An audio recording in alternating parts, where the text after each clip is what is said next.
Hindi naman sa nagtatago, hindi lang talaga sa amin nag-carol yun. Nakita niyo yung video to? Tama.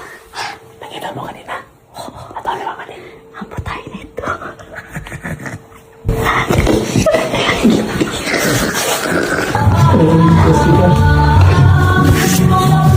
Video to ni Mrs.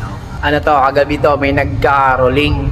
Tapos, we are being accused na na nagsara kami na ayaw naming tumanggap ng caroling. Hindi naman ganun yun. Kasi yung time na yan is around na yan, mga 9 p.m. na yan.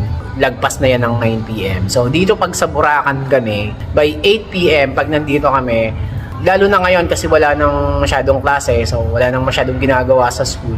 Nakahiga na kami niyan. So, lalo na sa akin kasi medyo hirap ako makatulog. Pero kapag may nagka-caroling, pag sa amin, binubuksan naman namin yan ng ilaw. Kaya yung video na yan, sumilip lang kami dyan kung kanino ba nagka-caroling.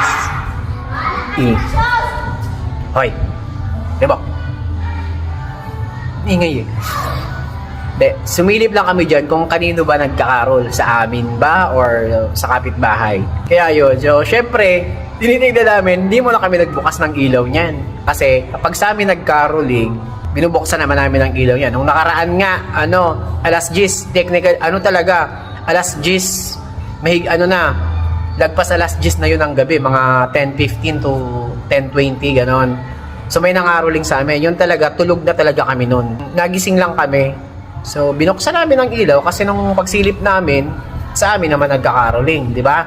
So, nagbukas kami ng ilaw kahit tulog na, di ba? Tapos pinatapos ko talaga silang kumanta bago ko sinara yung pinto. Hindi naman sa nagtatago, hindi lang talaga sa amin nagkarol yun.